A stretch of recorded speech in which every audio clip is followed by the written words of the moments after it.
ശരത്. ഹരി ഓം. നമുക്ക് delights and puzzles of mathematics വരെ discuss ചെയ്യാം അല്ലേ? Delights and puzzles of mathematics വരെ നമുക്ക് പറ്റുമെങ്കിൽ ഒന്ന് പോയി നോക്കാം അല്ലേ? ഡിലൈറ്റ്സ് ഓഫ് അപ്പൊ വായിക്കേണ്ടി വരും കുറച്ച് കേട്ടോ. അത് വായിച്ച് നമുക്ക് ഡിസ്കസ് ചെയ്യാം. പിന്നെ ഞാൻ ആ ടീച്ചറിനോട് അഫിൽ കണ്ടക്ട് യുവർ ഗൈഡിങ് ത്രെഡിനെ കുറിച്ച് ഇത് റെക്കോർഡ് ചെയ്യില്ല. ഗൈഡിങ് റെക്കോർഡിനെ കുറിച്ച് എനിക്ക് കുറച്ച് ഡൗട്ട്സ് ഉണ്ടായിരുന്നു. അത് മാത്രമല്ല ഞാൻ ആ ടീച്ചറിനെ മാത്തമാറ്റിക്സ് ആണ് ഇപ്പോൾ ആ ടീച്ചർ.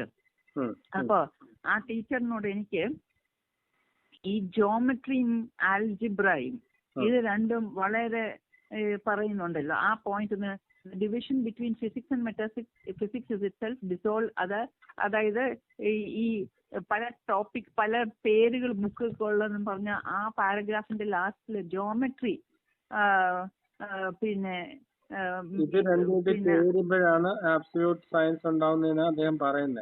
പറയുന്നത്. അപ്പൊ ആ ഒരു കാര്യം എനിക്ക് ശരിക്ക് അവരുടെ കൂടെ ഇരുന്നിട്ട് ജോമെട്രിയുടെ പിന്നെ മറ്റേ ഇതിന്റെയും ആ രണ്ട് സയന്റിസ്റ്റിന്റെ അവരുടെ ആ കോൺട്രിബ്യൂഷൻ എങ്ങനെയാണ് ഉള്ളതെന്ന്, ഹിൽബർട്ടിന്റെയും പിന്നെ പൈത്തോഗ്രസിന്റെയും അവരൊക്കെ എങ്ങനെയാണ് യൂക്ലിഡും അവരുടെ ഒക്കെ എങ്ങനെയാണ് ഇത് കോൺട്രിബ്യൂട്ട് ചെയ്യുന്നത്, അവര് എങ്ങനെ അത് ചെയ്തെന്ന് അവരുടെ ആ മാത്തമാറ്റിക്സ് പാർട്ട് ഓഫ് ഇറ്റ് ഒന്ന് അറിയാൻ ആ ടീച്ചറിനോട് പറഞ്ഞ നാളെ ഒന്ന് എൻ്റെ കൂടെ ഒന്ന് ഇരിക്കണം, ചില ഡൗട്ട്സ് ചോദിക്കുന്നത് എന്നോടൊന്ന് പറഞ്ഞ് മനസ്സിലാക്കി തരണം. കാരണം എന്തും കൊണ്ടാണ് കണക്കെന്ന് പറയുന്നത് നല്ലൊരു ഫ്രെയിം ഓഫ് റെഫറൻസ് ആണ് ആബ്സല്യൂട്ടിലോട്ട് ചെന്ന് എത്താനെന്ന് പറയുന്നത്. ആ ഒരു കാര്യം മനസ്സിലാക്കാനായിട്ട് അപ്പൊ പറഞ്ഞു നാളെ നമുക്ക് ഇരിക്കാം, രാവിലെ ഇരിക്കാം എന്ന് പറഞ്ഞായിരുന്നു. അപ്പൊ അതുകൊണ്ട് ഞാൻ ഈ നാമരൂപ അതൊക്കെ ഒരുവിധം അവിടെ വരെ എനിക്ക് നോക്കാൻ പറ്റി. പക്ഷെ the last part of it I did not come to before delight. നമുക്ക് വായിച്ച് നമുക്ക് അങ്ങനെ പോയി നോക്കാം. ശരി, നമുക്ക് ഇതിന്റെ സയന്റിഫിക്കലി ഒന്നും എനിക്കൊന്നും അറിയില്ല.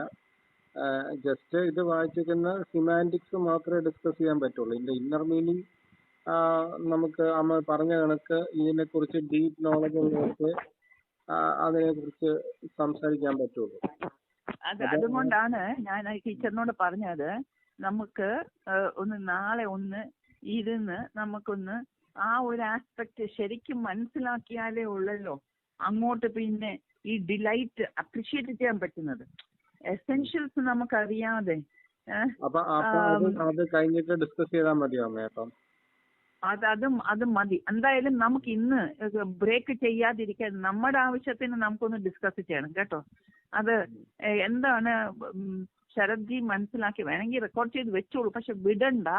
നമുക്ക് ഒന്നുകൂടെ നാളെയോടെ ഡിസ്കസ് ചെയ്തിട്ട് പിന്നെ വിട്ടാൽ മതി മറ്റേ സെക്കൻഡ് പാർട്ട് ഓഫ് ഇറ്റ്.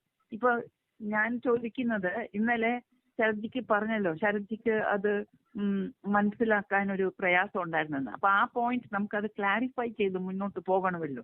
അപ്പൊ ആ പാർട്ട് ലോജിക്കും അതിന്റെ ആ കണ്ടിന്യൂറ്റി, അദ്ദേഹം എന്താ പറയാൻ വരുന്നതെന്നുള്ള ആ കണ്ടന്റ്സിന്റെ ഒന്ന് നമുക്ക് അറിയണമല്ലോ. അത് പിന്നെ ഈ ഹിൽബർട്ടിന്റെ ഒക്കെ മനസ്സിലായോ? ഹിൽബർട്ടിന്റെ ഒന്നും അറിയത്തില്ല. that is special geometric പിന്നെ ഹിൽബർട്ടിന്റെ ആ ജോമെട്രിക്കും മറ്റേതൊക്കെ നമുക്ക് കുറച്ചുകൂടെ മനസ്സിലാക്കേണ്ടതുണ്ട്. പൈത്തോഗറിയൻ പ്രശ്നമില്ല. പൈത്തോഗറിയൻ ഓർക്കുന്നുണ്ടോ? ഇതിന് മുമ്പേ ഒരു തവണ പറഞ്ഞത് മറക്കരുത്. എങ്ങനെയാണെന്ന് പറഞ്ഞ ട്രയാങ്കിൾസ് പല വലിപ്പത്തിൽ വരയ്ക്കും, എന്നിട്ട് റൈറ്റ് ആംഗിൾ ട്രയാങ്കിൾ പല വലിപ്പത്തിൽ വരച്ചിട്ട് ആ ഓരോ റൈറ്റ് ആംഗിൾ ട്രയാങ്കിൾ എന്ന് പറഞ്ഞാൽ ഒരു സ്ട്രേറ്റ് ലൈൻ, നമ്മളിപ്പോൾ സ്ട്രേറ്റ് ലൈൻ പടം വരയ്ക്കുവാണെങ്കിൽ ഒരു സ്ട്രേറ്റ് ലൈൻ വരച്ചിട്ട് ആ സ്ട്രേറ്റ് ലൈനിൽ നേരെ 90 ഡിഗ്രീസിൽ ഒരു ലൈൻ മുകളിലോട്ട് വെർട്ടിക്കൽ വിടും. എന്നിട്ട് പിന്നെ ഈ സ്ട്രേറ്റ് ലൈനിന്റെ തുടക്കവും ആ വെർട്ടിക്കൽ ലൈനിന്റെ അറ്റവും കണക്ട് ചെയ്യുമ്പോൾ അത് ഹൈപ്പോട്ടന്യൂസ് ആണ്. ആ ഹൈപ്പോട്ടന്യൂസിന്റെ നീളം സ്ക്വയർ ഓഫ് ദ ഹൈപ്പോട്ടന്യൂസ് 7 ആണെങ്കിൽ 7 ഗുണനം 7 49 സെന്റിമീറ്റർ ആണെന്ന് വിചാരിച്ചു. അപ്പൊ മറുവശം അതിന്റെ പൊക്കം വേറെ ഏതാണെങ്കിൽ ആ പൊക്കത്തിന്റെ സ്ക്വയറും മൾട്ടിപ്ലൈ ട്വൈസ് ആൻഡ് ആ ബേസിന്റെ നീളത്തിന്റെ 2 തവണ ഗുണിച്ച് അത് 2 ആഡ് ചെയ്ത് കഴിഞ്ഞാൽ ഈ ഹൈപ്പോട്ടിനിസിന് തുല്യമാണെന്ന്. അപ്പൊ അതിനെന്തോ വേണം, പല വലുപ്പത്തിലുള്ള ആ മാതൃകയിലുള്ള ട്രയാങ്കിൾ വരച്ചിട്ട് അവര് കണക്കെടുത്തിട്ട് ഇങ്ങനെ ഈക്വൽ ആയിട്ട് നോക്കുന്നുണ്ട്. ഹൈപ്പോട്ടിന്യൂസ് മറ്റേതിന്റെ 2 സ്ക്വയർ, ഹൈപ്പോട്ടിന്യൂസ് എന്ന് പറയുന്നതിന്റെ സ്ക്വയർ, നീളത്തിന്റെ സ്ക്വയർ മറ്റേ രണ്ടിനും സമമാണെന്ന് പല ഓർക്കുന്നുണ്ടോ നമ്മൾ പറഞ്ഞത്? സ്റ്റുഡൻസ് അങ്ങനെ ചെയ്യും അവര്, ഓർക്കുന്നുണ്ടോ? അപ്പൊ അതെന്താ ചെയ്തത്? അവരെന്തോ ചെയ്തു, അവര് പടം പിന്നെ വരച്ച് അവര് അങ്ങനെ കണ്ടുപിടിച്ചു. അപ്പൊ കാൽക്കുലേറ്റഡ്, ഒബ്സർവ്ഡ് ആൻഡ് കാൽക്കുലേറ്റഡ് രണ്ടും ചെയ്തു. അതെങ്ങനെ ചെയ്തു അവര് ചിലപ്പം 2 രീതിയിൽ ചെയ്യാം. ഇൻഡക്റ്റീവ് ആകാം, പടം വരച്ച് അതിൽ നിന്നൊരു നിഗമനത്തിലെത്താം. അല്ലെങ്കിൽ ജോമെട്രിന്ന് അവർക്ക് ഈ റൂള് കിട്ടിക്കഴിഞ്ഞപ്പം ഇനി എന്തോ ചെയ്യാൻ പറ്റും, ആ റൂള് വെച്ചോണ്ട് പിള്ളേർക്ക് പിന്നെയും വേണമെങ്കിൽ ഇത് വർക്കൗട്ട് ചെയ്യാം. അപ്പൊ ഡിഡക്റ്റീവ് ആണ്. ആ റൂൾ വെച്ച് തിരിച്ച് ഇൻഫറൻസിലോട്ട് വരുന്നത് അത് ഡിഡക്റ്റീവ് എന്ന് പറയും, മറ്റേത് ഇൻഡക്റ്റീവ് എന്ന് പറയും. ഒബ്സർവബിളി അതിലോട്ട് പോകുന്നു. ഓർക്കുന്നുണ്ടോ? നമ്മൾ അന്ന് പഠിച്ചില്ലേ? അതാണ് ഈ പൈത്തഗോറിയൻ. പക്ഷെ ഇദ്ദേഹം Pythagorean, he not only made this Pythagoras പിന്നെ ഈ geometric rule, Pythagoras rule, very famous it is. All math students know that.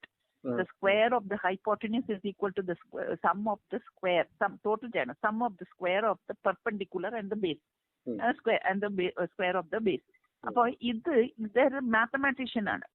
പക്ഷെ mathematician മാത്രമല്ലായിരുന്നു, because there are many others also who are temperamentally believers and to whom Pythagorean ideas mean something very valuable in bringing man face to face with divinity. അപ്പൊ നമ്മൾ ആ Pythagorean concept പിന്നെ philosophy പോയി നോക്കുമ്പം പിന്നെ ഗൂഗിളില് അവര് പറയുന്നുണ്ട്, we don't know whether to decide he was more towards divinity or more towards man. അങ്ങനായിരുന്നു അരിസ്റ്റോട്ടലും അതിന് മുമ്പേ പോയ പ്ലാറ്റോയും. അവരെല്ലാരും ഈ ഫീൽഡിലുള്ളവരായിരുന്നു. അപ്പൊ അതാ അവര് പറയുന്നത്, ഇതിന് ഒരു സ്പെഷ്യാലിറ്റി ഉണ്ട് മാത്തമാറ്റിക്സിന്, എന്തോ എസ്പെഷ്യലി ജോമെട്രിക് ആൻഡ് ആൽജിബ്രിക്, ഇതിന് എന്തോ ഒരു സ്പെഷ്യാലിറ്റി ഉണ്ട് എന്ന് പറയുന്നത്. അപ്പോ അങ്ങനെ വരുമ്പം ഇതെല്ലാം പറഞ്ഞിട്ട് ഈ പൈത്തഗോറിയന്റെയും എല്ലാം പറഞ്ഞു കഴിഞ്ഞിട്ട് പിന്നെ അങ്ങോട്ട് താഴോട്ട് വരുമ്പോൾ അടുത്ത പാരഗ്രാഫിൽ മോഡേൺ ഡെവലപ്മെന്റ് ഇൻ മാത്തമാറ്റിക്സ്, അവിടെ നിന്ന് this in mathematics have tended to open large vistas in both directions. ഏത് ഡയറക്ഷന്? ഒന്ന് ടുവേർഡ്സ് ഗോഡ്, മറ്റേത് ടുവേർഡ്സ് ദറ്റ് മാത്സ് പാർട്ട്. അപ്പൊ God and mathematics are being linked together in A scientific writings. അപ്പൊ അത് ഈ books ഒക്കെ നമ്മൾ ഇപ്പോഴത്തെ ബുക്സ് എടുത്ത് നോക്കിയാല് ഈ 2 വശത്തെ താല്പര്യം, ഈ 2 ദിക്കിലോട്ടുള്ള താല്പര്യം ഇപ്പോഴത്തെ മോഡേൺ ഇൻവെന്റീവ് മൈൻഡ്സ്, മോഡേൺ യൂത്തിനെ വളരെയേറെ ആ ഇന്റലിജൻസും ഒറിജിനൽ തിങ്കേഴ്സ് ആയിട്ടുള്ള ഈ ഇൻവെന്റീവ് മൈൻഡ് ഉള്ള മോഡേൺ യൂത്തിനെ വളരെയേറെ സ്വാധീനിക്കുന്നുണ്ടെന്ന്. അതുകൊണ്ടാണ് അവരുടെ ഇതൊക്കെ നോക്കിയാൽ, അവരുടെ ബുക്സിന്റെ ടൈറ്റിലൊക്കെ നോക്കിയാൽ അതിന് പാരഡോക്സിക്കൽ ആണ്. Queen and servant of science, paradoxical അല്ലേ? ക്വീൻ എന്ന് പറയുമ്പം വളരെയേറെ ശ്രേഷ്ഠമായിട്ടുള്ളത്, എന്നാൽ സെർവന്റ് എന്ന് പറഞ്ഞാൽ എന്താ ചെയ്യുന്നത്? ആ സേവനം പോലെ, ആ പാരഡോക്സിക്കൽ ലൈക്ക് അങ്ങനത്തെ അവർ മനസ്സിലായി. Mathematics is fun and earnest. Fun എന്ന് പറഞ്ഞാൽ കുറച്ചുകൂടെ ലൈറ്റ്, ഏർനെസ്റ്റ് എന്ന് പറഞ്ഞാൽ കുറച്ചുകൂടെ ഒരു സീരിയസ്നെസിന്റെ അല്ലേ. അപ്പൊ ഈ ടേംസ് ഒക്കെ നോക്കുമ്പോൾ paradoxical catchy thing is that the title is showing paradox. Then mathematics in everyday things. അപ്പം തിങ്സ് പിന്നെ എവ്രിഡേ, എല്ലാ ദിവസവും ഉള്ളത്, സ്പെഷ്യൽ ആയിട്ടൊന്നും അല്ല, everyday things. The gentle art of mathematics. എന്ത് ജെന്റിൽ? മാത്തമാറ്റിക്സ് എടുത്തിരിക്കുമ്പോൾ ചില പിള്ളേർക്ക് എന്തോരും പേടിയായിരിക്കും ഇല്ലേ? അത് ജെന്റിൽ ആർട്ട് ഓഫ് അത് ഫണ്ണുണ്ടെന്നാ പറയുന്നത്. പിന്നെ magic house of numbers, numbers ആണ്. Numbers are what you call that, it is a simple. It is a simple of one particular വിഷയമാണ് നമ്പേഴ്സ് ഒക്കെ ഉള്ളത്. അപ്പോൾ ആ നമ്പേഴ്സ് ഒരു റിയാലിറ്റിയാണ്, അത് എക്സ്പ്രസ് ചെയ്യുന്നതാണ്. അതിനകത്ത് മാജിക് എങ്ങനെ വരുന്നു? Something which is കാൽക്കുലബിൾ or expressed in counting numbers and all that. അവരുടെ ഒരു മനുഷ്യന്റെ ഒരു സിംബോളിക് ആയിട്ട് ഒരു ലാംഗ്വേജിൽ അവിടെ മാജിക് എങ്ങനെ വരുന്നു? എന്നിട്ട് മാത്തമാറ്റീഷ്യൻസ് ഡിലൈറ്റ്. അത്രയും ലൈറ്റ് ആണോ? അങ്ങനെ ഫണ്ണുള്ളത് പോലെ are some of the intriguing titles one is able to see. അപ്പോൾ we notice an element of paradox in mathematical field. അപ്പോൾ 2 aspects of life with which mathematics is necessarily concerned are brought together. Paradoxical ആയിട്ടുള്ളത് മാത്തമാറ്റിക്സിലുണ്ട്, which is the meeting place of visibles and intelligibles. അവിടെ പിന്നെയും നമ്മൾ എന്താ പറയുന്നത്, എന്തിലോട്ട് വരുന്നു? ഉണ്ട്, 2 ആ വെർട്ടിക്കലിലോട്ട് പോകാനുള്ള ആ ഒരു ടെൻഡൻസി വരുന്നുണ്ട്. പക്ഷെ അതിലോട്ട് പറയുന്നില്ല അവർ. അത് കാൽക്കുലബിൾസ് എന്ന് പറയുന്നത് വിസിബിൾസ് പോലെയാണ്. ഡൗട്ട് ഇല്ലല്ലോ? കാൽക്കുലബിൾസ് പിന്നെ താഴത്തെ ആ ബോൾഡ് പ്രിന്റിൽ എഴുതിയിട്ടുണ്ട്, the observables and the calculables correspond term by term to the visible and the intelligible of Plato. താഴെ എഴുതിയിരിക്കുന്ന കണ്ടോ? ഇപ്പൊ നമ്മൾ വായിച്ച സംഗതികൾക്ക് താഴത്തെ പാരഗ്രാഫിൽ നോക്കാം. നൗമിനൽ, ഫെനോമിനൽ, പ്രാക്ടിക്കൽ, അങ്ങോട്ട് താഴോട്ട് പോകുമ്പോ നോക്കിക്കേ, ദ ഒബ്സർവബിൾസ്. അപ്പൊ പാരഡോക്സിക്കൽ ആയിട്ടുള്ളത് the observables and the calculables. അത് പറയുന്നത് എന്താണ്? They correspond term by term to the visibles. Observable എന്ന് പറഞ്ഞാൽ visibles, and calculus that corresponds to the intelligibles. മനസ്സിലായി? അപ്പം വിസിബിൾസ് ആൻഡ് ഇന്റലിജിബിൾസ് എന്ന് പറയുമ്പം അത് നമ്മുടെ പിന്നെ അത് പ്ലാറ്റോയുടെ ആണ്, വിസിബിൾസ് ആൻഡ് ഇന്റലിജിബിൾസ്. അപ്പോൾ ഒബ്സർവബിൾ ആൻഡ് കാൽക്കുലബിൾ എന്ന് പറയുമ്പം അത് ഇതിന് കോറസ്പോണ്ട് ചെയ്യുന്നതാണ്. അപ്പോൾ ഇത് മനസ്സിലാക്കണം, നമ്മൾ ആ ടേംസ് മനസ്സിലാക്കണം. ഇപ്പൊ ഇങ്ങനെ നമ്മൾ എങ്ങനെയാ പറഞ്ഞത്? A priori and A posteriori. അപ്പൊ ഒബ്സർവബിൾ എന്താണ്? A posteriori. കാൽക്കുലബിൾസ് എന്താണ്? A priori. ഇപ്പോഴല്ലേ നമുക്ക് ശരിക്കും പിടി കിട്ടുന്നത്. പണ്ടെങ്ങനെയായിരുന്നു ഓർക്കുന്നുണ്ടോ? നമ്മളിങ്ങനെ തപ്പുമായിരുന്നു എന്തോ വരുന്നെന്ന്. ഇപ്പൊ സെക്കൻഡ് റീഡിങ് ചെയ്യുമ്പോഴാണ് നമുക്ക് ഇനിയും സെക്കൻഡ് റീഡിങ് നമ്മൾ ചെയ്യുമ്പോൾ നമ്മൾ ഓരോരുത്തർ ഇത് ഡിസ്കസ് ചെയ്ത് കഴിഞ്ഞാലും കോൺസെപ്ച്വൽ ആയാലും അല്ലേ?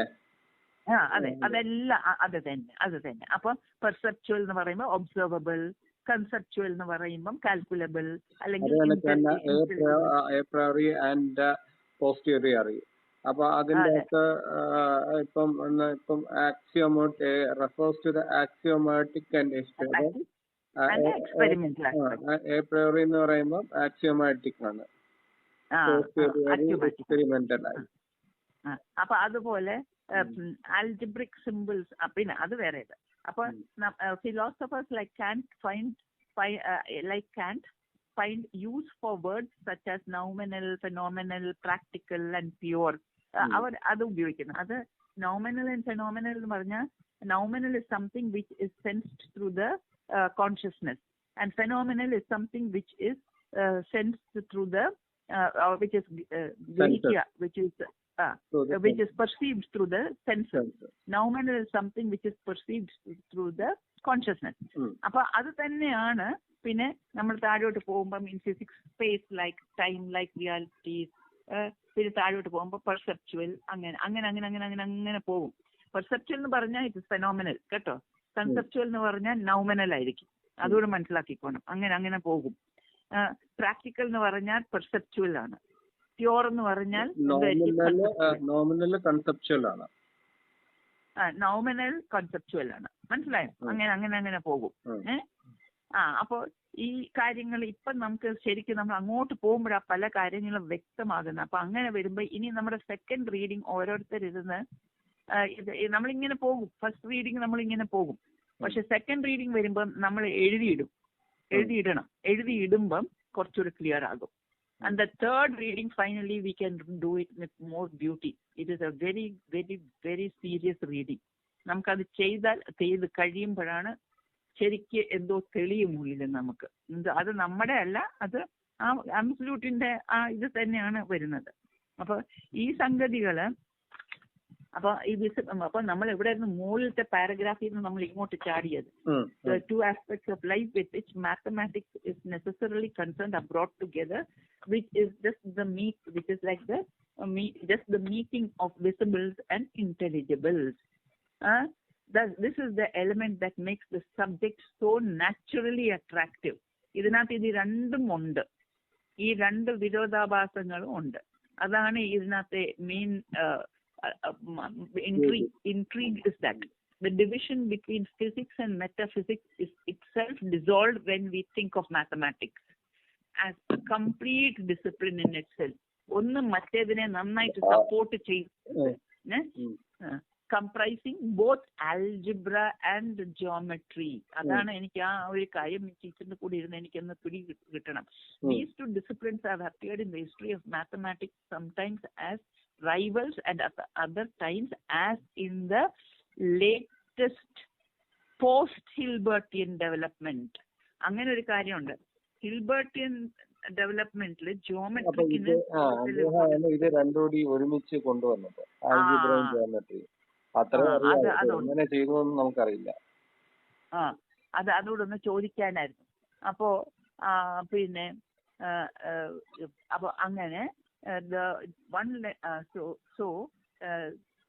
post Hilbertian developments, these two disciplines have appeared in the history of mathematics, sometimes as rivals and at other times, as in the latest post Hilbertian developments, they tend to come together as partners, the one lending certitudes to the other. In this modern tendency to bring them together, we find the epistemological and methodological basis for a unified science. അപ്പോ മെത്തഡോളജിക്കലായിട്ട് നമ്മൾ കണക്ക് കൂട്ടി ഇങ്ങനെ വരുമ്പം പിന്നെ നമ്മൾ പറഞ്ഞില്ലേ, the observables and the calculables correspond to visibles and intelligibles. അപ്പൊ ഈ കാൽക്കുലബിൾ എന്നൊക്കെ പറയുന്ന കാര്യങ്ങൾ നമ്മൾ കണക്ക് കൂട്ടി വരുമ്പോഴും ഒക്കെ അതും പിന്നെ കാൽക്കുലബിൾസ് ഉണ്ട്. അപ്പൊ ആ കാൽക്കുലബിൾസ് ഒക്കെ നമ്മൾ കണക്ക് കൂട്ടിയൊക്കെ വരുമ്പം അതും അതിന്റെ കൗണ്ടർ പാർട്ട് കാൽക്കുലബിൾസിന് എന്തായിരിക്കും? ഇന്റലിജിബിൾസ് ആയിരിക്കും. ഇന്റലിജിബിൾസ്, വിസിബിൾസ്, കാൽക്കുലബിൾസ് എന്ന് പറയുന്നത് ഇന്റലിജിബിൾ ആണ്.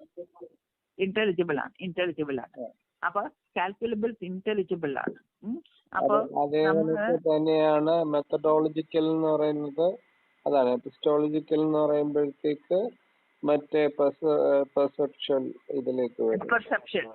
അപ്പൊ ഇത് രണ്ടെണ്ണം ഉണ്ടല്ലോ, എപ്പിസ്റ്റമോളജിക്കൽ, മെത്തഡോളജിക്കൽ നമ്മുടെ ആ ചെയ്യുന്ന ആ രീതിയായിരിക്കും. എപ്പിസ്റ്റമോളജിക്കൽ ഗ്രഹിച്ചെടുക്കുന്നതായിരിക്കും. മെത്തഡോളജിക്കൽ അങ്ങനെ ആയിരിക്കും for unified. So in the modern tendency to bring them together, we find the epistemological and the methodological basis for a unified science. ഇത് രണ്ടും മെത്തഡോളജി വെച്ച് നമ്മൾ എന്തോ പ്രൊസീജിയർ ആണോ അഡോപ്റ്റ് ചെയ്യുന്നത് പഠിക്കാന്, അതിൽ നിന്ന് നമുക്ക് കുറച്ച് ഡേറ്റ ഒക്കെ കിട്ടുവാണെങ്കിൽ അത് എടുത്തിട്ട് വിസിബിൾസ് ആയിട്ട് എടുക്കുവാണെങ്കിൽ, ഒബ്സർവബിൾ അല്ലെങ്കിൽ വിസിബിൾസ് ആയിട്ട് എടുക്കുവാണെങ്കിൽ, മെത്തഡോളജിക്കലായിട്ട് എടുക്കുവാണെങ്കിൽ, വേറൊരു ടേം കൂടെ എടുക്കാം, മെത്തഡോളജിക്കലായിട്ട് എടുക്കുവാണെങ്കിൽ, അപ്പോൾ അതിനു വേണ്ടിയ കിട്ടുന്ന കാൽക്കുലബിൾസ് അല്ലെങ്കിൽ ഇന്റലിജിബിൾസ് അല്ലെങ്കിൽ നോളജ് കിട്ടുന്ന ഇന്റലിജിബിൾ, എപ്പിസ്റ്റമോളജിക്കൽ അങ്ങനെ എടുക്കുവാണെങ്കിൽ അത് രണ്ടും കമ്പൈൻ ചെയ്യുമ്പോഴാണ് ഒരു യൂണിഫൈഡ് സയൻസ് ആയിട്ട് നമുക്ക് ഒരു ബേസിസ് വരുന്നത് അവിടെ. ഇത് രണ്ടും തീർച്ചയായിട്ടും നമ്മൾ എന്തോ പടം വരച്ച് അതിൽ നിന്ന് ചില മാത്സ് ഒക്കെ നമ്മൾ കണക്ക് കൂട്ടി വരുമ്പം കിട്ടുന്ന കൺസിസ്റ്റന്റ് റിസൾട്ട് വരുമ്പം അതിൽ നിന്ന് ഒരു തിയറി വരണമെങ്കിൽ അപ്പോൾ അവര് ഏത് തലത്തിൽ പോകണം, ആ അവയർനെസ് ലെവലിലോട്ട് പോയാലേ ഉള്ളൂ ഒരു പെർഫെക്റ്റ് റിസൾട്ട് കിട്ടുന്നത്. അത് മാത്സിൽ കുറച്ചുകൂടെ പിന്നെ എന്തായിരുന്നു പറഞ്ഞാൽ എന്തോ മാത്സിനോടൊരു ഇഷ്ടമുള്ളവർക്ക് അത് പറയാൻ പറ്റും. അവർക്ക് താല്പര്യമുള്ള വിഷയമാകുമ്പോൾ അവർ പറയും യെസ് ഇറ്റ് ഇസ് ഫൺ എന്ന് അവർ പറയും. പക്ഷെ അതിനോടൊരു ഭയമുള്ളവർക്കാണെങ്കിൽ, ആ ഫീൽഡിൽ പോകാത്തവർക്കാണെങ്കിൽ അവർക്ക് അത്രയും അത് ആസ്വദിക്കാൻ പറ്റത്തില്ലായിരിക്കും, അങ്ങനെ ഉണ്ടായിരിക്കും. സോ ആ ഒരു പക്ഷെ അത് സത്യമാണെന്നാ അവർ പറയുന്നത്. അപ്പൊ ഇത് അറിയണമെങ്കിൽ ഒരു മാത്തമാറ്റീഷ്യന്റെ കൂടെ ഇരുന്നാലാ നമുക്കത് ശരിക്കും ഗ്രഹിച്ചെടുക്കാൻ പറ്റുന്നത്. അപ്പൊ ആ പോയിന്റ് കണ്ടുപിടിക്കാൻ നോക്കാൻ ഞാൻ നാളെ ടീച്ചറിന്റെ കൂടെ ഇന്ന്. What is the import in A unified science of the absolute comes into fuller view. What is of import in a unified science of the absolute comes into fuller view when we enter the domain of mathematics, where all the required characteristics reside together side by side. Apo whether we think of physics and metaphysics as distinct disciplines or treat them as coming under the same unified science, there are certain categories of items that properly belong to each of them and which can be put together into a total integrated whole. Appo ee mathematics le ee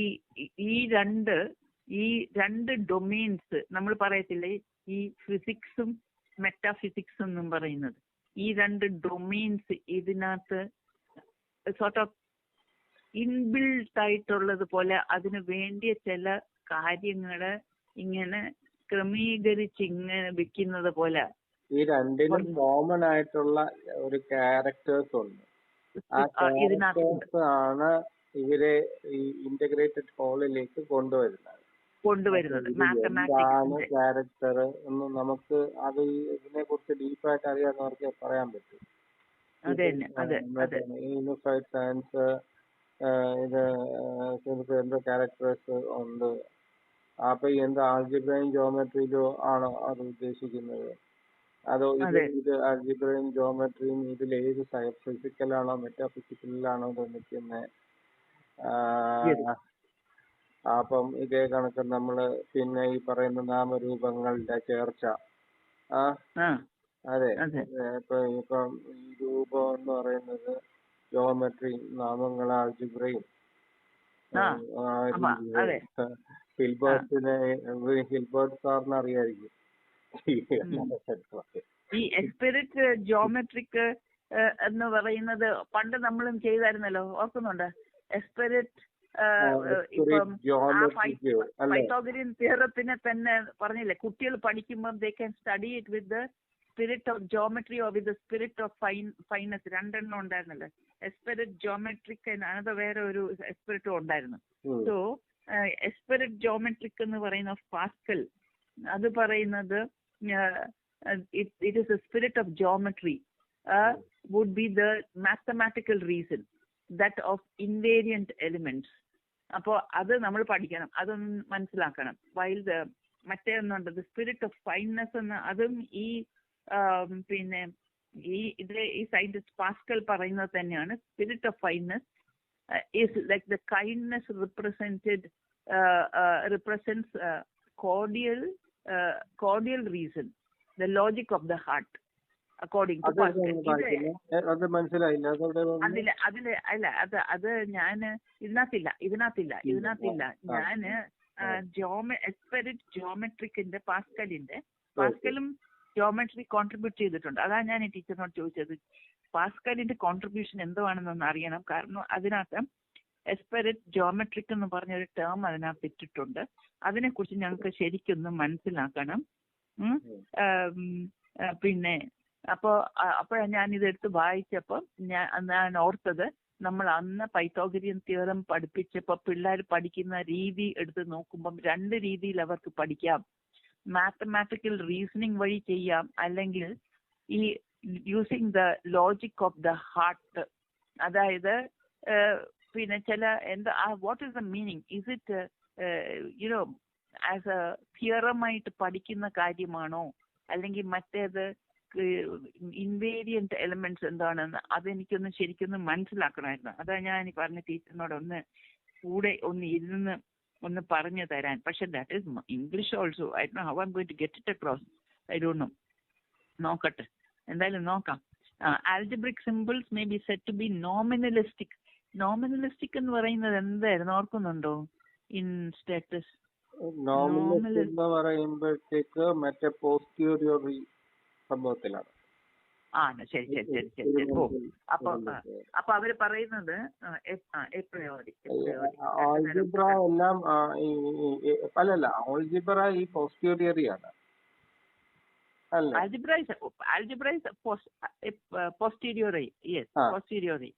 അപ്പൊ അതാണ് നോമിനിസ്റ്റിക് എന്ന് പറയുന്നത്. മറ്റേ ഈ past geometry ആണ് ഇദ്ദേഹം ഈ പറയുന്ന ഫോംസിലേക്ക് പോകുന്നത്. അതിൽ നിന്ന് ഇദ്ദേഹം പറയുന്നതാണ്, അതിൽ നിന്നാണ് ഇൻഫർമേഷൻസ് വന്നിട്ടുള്ളത്. അതൊക്കെയാണ് ഈ സൈബർനെറ്റിക്സ് ഒക്കെ ഡെവലപ്പ് ചെയ്യാനായിട്ട് ഇവർ യൂസ് ചെയ്യുന്നത്.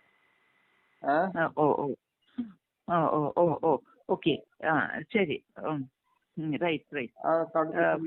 Perfectly spirit geometry possibilities and is perfectly access the world of forms from which the word information as used in cybernetics is itself derived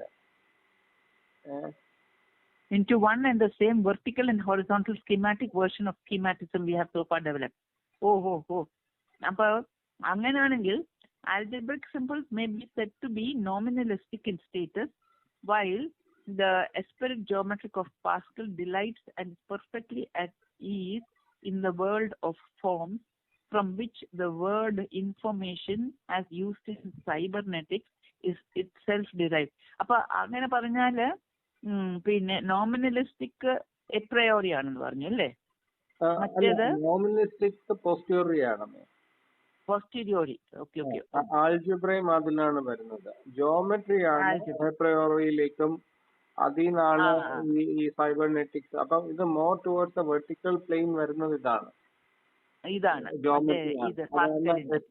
ജോമെട്രിക്കു എന്ന് പറയുന്ന ഹാർഡ് ഡിലൈറ്റ് എന്നൊക്കെ നമ്മൾ പറയാൻ കാരണം അതുകൊണ്ടാണ്.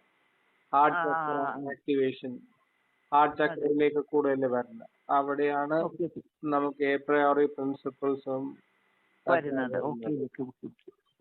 നാമരൂപങ്ങൾ എന്ന് പറയുന്നു. അപ്പം ആദ്യം നാമങ്ങൾ നമ്മള് രൂപങ്ങൾ കണ്ടു തുടങ്ങുന്നു. ആദ്യം നാമത്തിലല്ലേ തുടങ്ങുന്നു, നാമജപത്തിൽ തുടങ്ങുന്നു. തുടങ്ങുമ്പോൾ നമ്മൾ എന്താണ് നമ്മള് ആ രൂപം പിന്നെയും തെളിഞ്ഞു വരുന്നു. അപ്പം ഇതിന്റെ ഏതോ ഒരിടത്താണ് കോമൺ ആയിട്ടൊരു ഫാക്ടർ ഉണ്ട്. അതാണ് ഈ അബ്സല്യൂട്ട് എന്ന് പറഞ്ഞത് ഇരിക്കുന്നത്.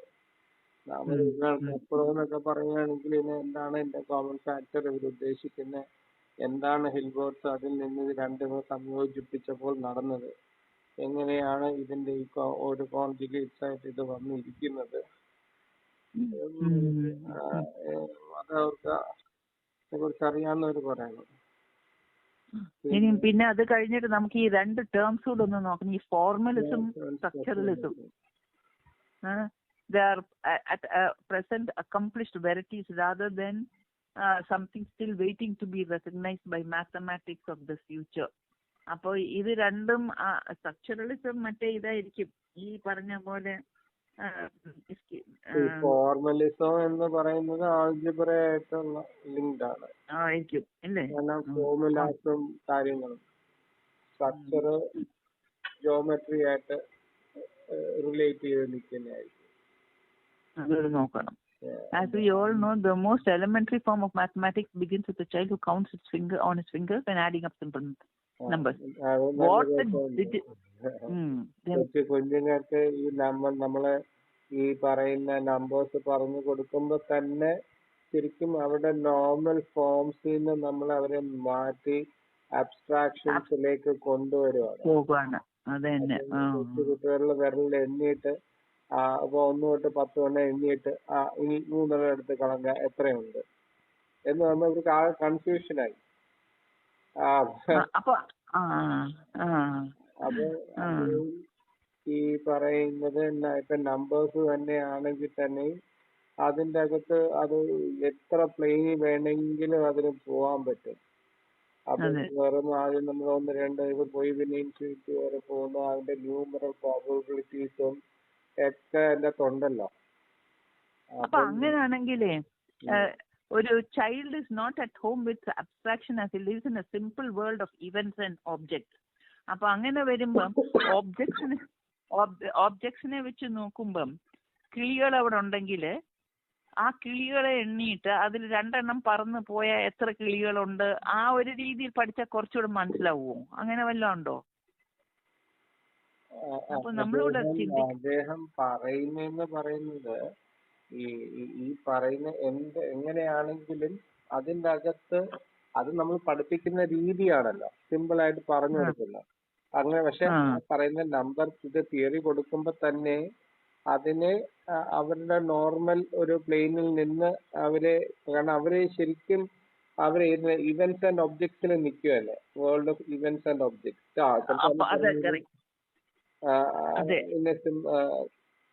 അപ്പൊ അമ്മ അതുകൊണ്ടാണോ പറഞ്ഞത് ഇങ്ങനെ പറഞ്ഞാൽ അതാണോ ഉദ്ദേശിച്ചത്? അബ്സ്ട്രാക്ഷൻ അവർക്ക് സിഗ്നിഫിക്കൻസ് മനസ്സിലാവത്തില്ല. എന്തിനാണ് ഈ വിരലേലി 1, 2 ഈ സിമ്പിൾ? അവർക്ക് ശരിക്കും അതെ അബ്സ്ട്രാക്ഷൻ തന്നെയാണ്, ഏതാണ്ട് അടിച്ചേൽപ്പിക്കുന്നല്ലേ, ഒരു ജനറലൈസേഷനോ അബ്സ്ട്രാക്ഷനോ ഏതാണ്ടോ അടിച്ചേൽപ്പിക്കുന്നതാണ് ഈ കുട്ടികൾക്ക്. അപ്പൊ അതായിരിക്കും അമ്മ ഇപ്പൊ ഈ പറയുന്നത് ഫോംസ് അല്ലേ? അപ്പൊ ഇങ്ങനെ വേണം അത് ചില പറഞ്ഞു കൊടുക്കാൻ അല്ലേ? സിമ്പിൾ ആയിട്ട്. ശരിയാ. Okay. See, instead of mechanically making them count on fingers, you see these events വരുമല്ലോ. ഇപ്പം ഒരു വെടിക്കെട്ട് കുട്ടി കേട്ടു, പിന്നെ വേറെ എവിടെ കേട്ടു, വേറെ ഒന്ന് കിട്ടും, അപ്പൊ എത്ര ആയി? 2 വെടിക്കെട്ട്. അങ്ങനെ ഇവന്റ്സ് നോക്കുവാണെങ്കിൽ, അല്ലെങ്കിൽ ഇപ്പൊ കാവടിയാട്ടം നടക്കുന്നു, എത്ര കാവടികളുണ്ട്, അപ്പൊ അങ്ങനെ എണ്ണും. അല്ലെങ്കിൽ കിളികൾ വന്നിരിക്കുമ്പം പിന്നെ കുഞ്ഞു കിളികൾ ഒരേപോലുള്ളതാണെങ്കിൽ അപ്പൊ എണ്ണിയിട്ട് അതിൽ നിന്ന് ചൂന്ന് പറയുമ്പോൾ എത്ര എണ്ണം ഓടി, എത്ര എണ്ണം ഓടിയില്ല, അല്ലെങ്കിൽ ഡംപ്ലിങ്സ് ഉണ്ട്. ആ രീതിയിൽ ഇവന്റ്സ് വെച്ച് പറഞ്ഞാൽ കുറച്ചുകൂടെ കുഞ്ഞുങ്ങൾക്ക് അതിന്റെ they will understand that that the universe does work on the basis of maths എന്ന്. അതായിരിക്കും കുറച്ചുകൂടെ അവർക്ക് യൂസ്ഫുൾ ആയിട്ടുള്ളത്. ആ ലാംഗ്വേജ് ആയിരിക്കും അദ്ദേഹം ഉദ്ദേശിക്കുന്നത്. കാരണം അദ്ദേഹം പറയുന്നുണ്ട്, the child is not at home with abstraction as he lives in a simple world of events and objects. The writer himself knows of his own younger brother who stared at him in great confusion and dismay at this evidently simple question. ഒരു നമ്പറിൽ നിന്ന് ഇത്ര എണ്ണം മാറ്റിയാൽ എത്ര ഉണ്ടാവും, അത് answer ചെയ്യാൻ അവന് വിഷമമുണ്ടായി. സ്കൂൾ മാസ്റ്റേഴ്സ് പറഞ്ഞില്ലേ മോൾ, can very easily be aware of this when, for example, a child shows confusion when asked to say how much is left when you take away such a number from another number. 5 3 എടുത്താൽ എത്ര ഉണ്ടെന്ന് പറയുമ്പോൾ അവന് പെട്ടെന്ന് പറയാൻ ബുദ്ധിമുട്ടുണ്ട്.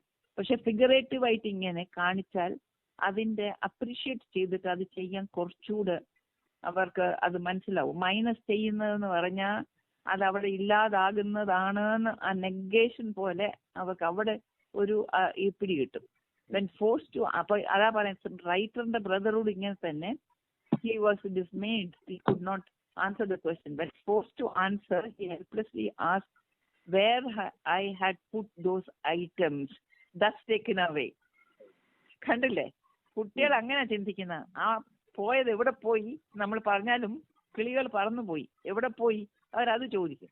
Without knowing how to enter the world of abstraction and generalization, child could not proceed further.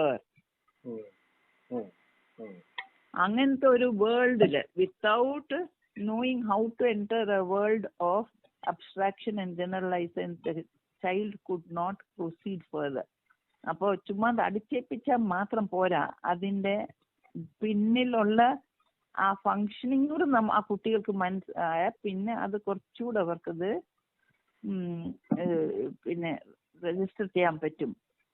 Number itself is a mystery for the most advanced mathematician. It represents a second degree abstraction from actuality. ഓർത്ത് നോക്കിക്കോണം. ശരിക്കും റിയാലിറ്റിയുടെ ഇതല്ല, ഒരു അബ്സ്ട്രാക്റ്റഡ് ആണ്. ഈ maths അതല്ലേ പിള്ളേർക്കൊക്കെ വിഷമം, കാരണം അബ്സ്ട്രാക്ഷൻ ഇൻ ഇറ്റ്. അപ്പൊ അതിന്റെ ഡിലൈറ്റ് എന്താണെന്നായിരിക്കും അദ്ദേഹം പറഞ്ഞു തരാനായിട്ട് ഉദ്ദേശിക്കുന്നത്, അതിന്റെ പ്യുവർ ഫോം. അപ്പൊ ഇനി അദ്ദേഹം പറഞ്ഞു പോകുന്ന ഒരു കെട്ടിടത്തിനെ ഇതുമായിട്ട് കമ്പയർ ചെയ്യാണ്. ഇപ്പൊ കെട്ടിടം എടുത്തു കഴിഞ്ഞാൽ ഏറ്റവും താഴത്തെ ഫ്ലോറിൽ സൂപ്പർ മാർക്കറ്റ് ഇരിക്കുകയെന്ന് വിചാരിച്ചാൽ അവിടെയാണ് നമ്മൾ എന്താണ് അതിന്റെ ബേസ് ഫോം ഓഫ് മാത്തമാറ്റിക്സ്. അവിടെയാണ് വാല്യൂ മാത്തമാറ്റിക്സ് അല്ലെങ്കിൽ യൂട്ടിലിറ്റേറിയൻ മാത്തമാറ്റിക്സ്. നമ്മൾ പോയി സാധനം വാങ്ങിക്കുന്നു, ഇത്ര പൈസ എണ്ണി കൊടുക്കുന്നു, ആ കണക്കുകളും അതായത് ദൈനംദിന ജീവിതത്തിലെ കണക്ക് അവിടെയാണ് നടക്കുന്നത്. പക്ഷെ ആ കെട്ടിടത്തിന്റെ മുകളിലേക്ക് പോകുമ്പോൾ ഓരോ ഡിഗ്രി അടുത്ത നില വരുമ്പം അടുത്ത ഒരു ഹൊറിസോണ്ടൽ പ്ലെയിൻ ആണത്. അപ്പൊ അങ്ങനെ ആ ഹൊറിസോണ്ടൽ പ്ലെയിൻ ഓരോന്നായി ഓരോ ഡിഗ്രി കയറി ഒരു നടുക്കത്തെ ലെവലൊക്കെ ആയി കഴിയുമ്പോഴത്തേക്ക് അതിന് ഒരു പ്യൂറിലേക്കുള്ള ഒരു ഡിവിഷൻ, ഒരു യാത്ര തുടങ്ങും.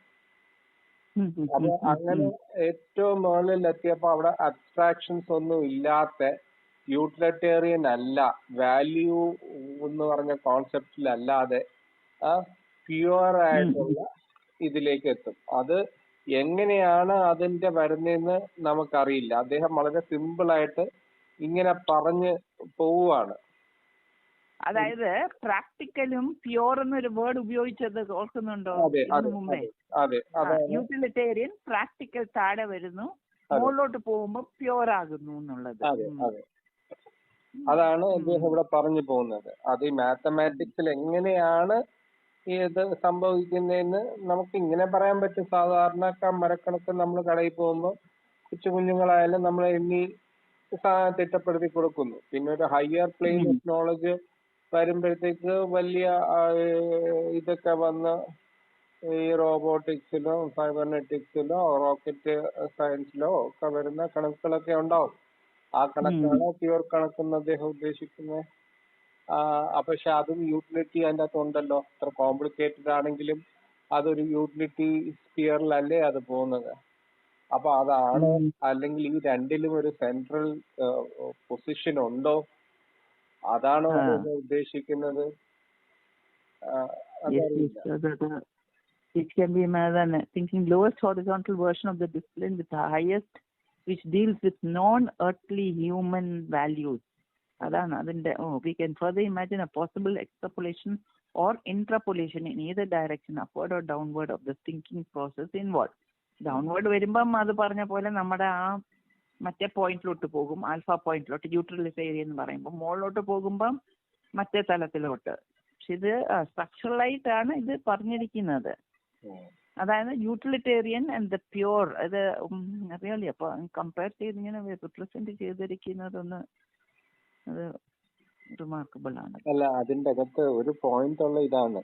കാരണം ഈ just mere he would not be just merely pointing out the fact that when you go to a more complex mathematical sequencing, does it mean that that is pure math?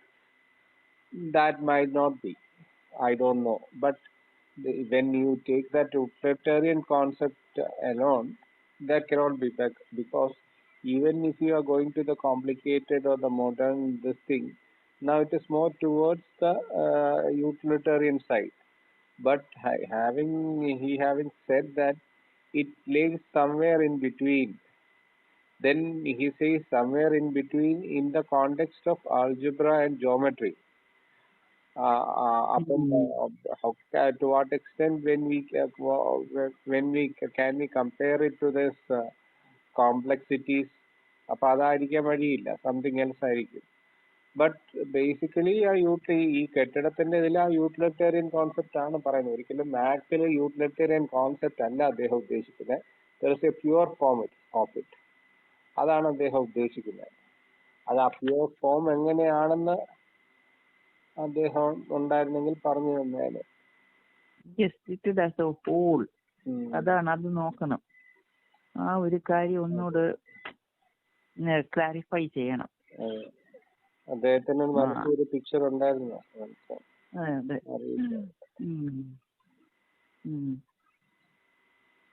Each man chooses what he is most interested in, whether in old age or in youth, and fits his own life into the various levels which most always have their vertico-horizontal component factors.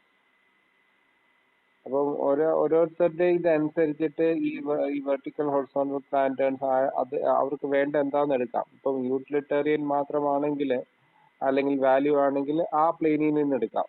Higher പ്ലെയിനിലേക്ക് പോവുകയാണെങ്കിൽ higher പ്ലെയിനിലേക്ക് പോവാം. No man can escape anything and is caught in the situation where the inner urges attract him into corresponding outer factors. അപ്പം അവന് എന്താണോ അവന്റെ ആ മനോനില അനുസരിച്ചിട്ട് അവന് ആ മാത്സിന്റെ ആ ലെവലുകളിലേക്ക് അവന് പോകാൻ പറ്റും. You can just imagine a scale of values proper to the type of each individual. അത് ഓരോ തലങ്ങളുണ്ട് values. This vertical principle has been called by some mathematical experts fill conductor, the guiding ഇതാണ് നമ്മൾ പറഞ്ഞത് അല്ലേ? അത് നമ്മൾ ഇതിന് മുമ്പേ എന്താണ് ഏഡ്രിയൻ അങ്ങനെ ഏതാണ്ട് ഉണ്ടല്ലോ, ഏരിയൻ ത്രെഡ്. അത് തന്നെ, അതിങ്ങനെ വേറെ ഒരു രീതിയിൽ. കറക്റ്റ്, അത് വെർട്ടിക്കോ ഇത് തന്നെ അല്ലേ? അതെ അതെ.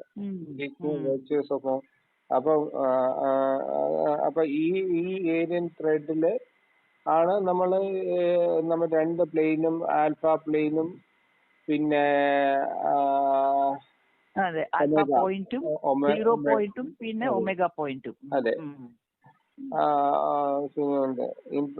In projective geometry there's no such difficulty.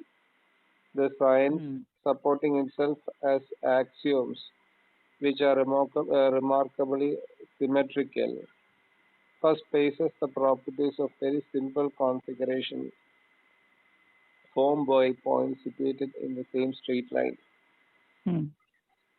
The same point. When straight lines proceeding through the same point and situated on the same plane, and planes passing by one and the same straight line, it progressively passes over to the study of more complicated configuration, while the conducting thread of the demonstrations remain always the same. Notably, there is a certain correspondence between elements in the figures considered. അപ്പൊ അദ്ദേഹം ഇതാണ് പറയുന്നത്, ഈ പ്ലെയിനിൽ കൂടെ you can go to ഈ താഴത്തെ ഇതായാലും മേളത്തെ ഏതായാലും പ്യുവർ ഫോം ഇന്നത്തെ there is a common thread in between. അതാണ് ഈ ഫിൽ കണ്ടക്ടർ എന്ന് പറയുന്നത്. അവിടെയാണ് ഈ പറയുന്നത്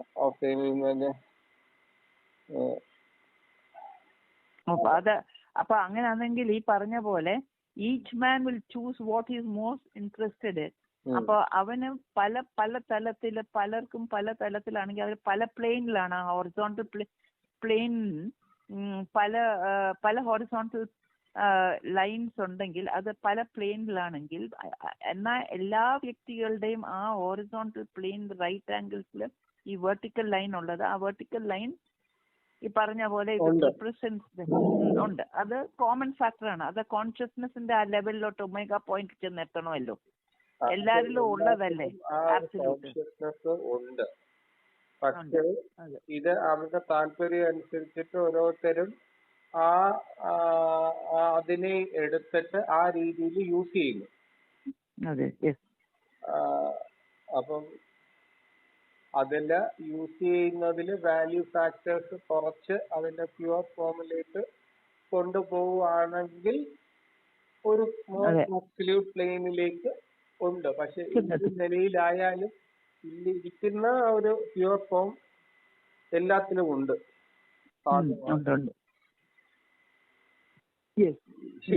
ഇങ്ങനെയൊക്കെ പറയാൻ ഇദ്ദേഹം എന്താണ് ഉദ്ദേശിച്ചതെന്നൊന്നും അറിയത്തില്ല.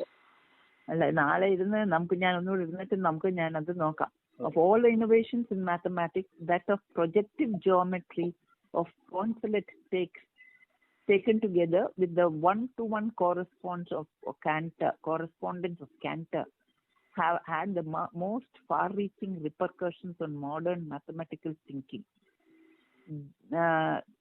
There are also many minor contributions which we shall presently review.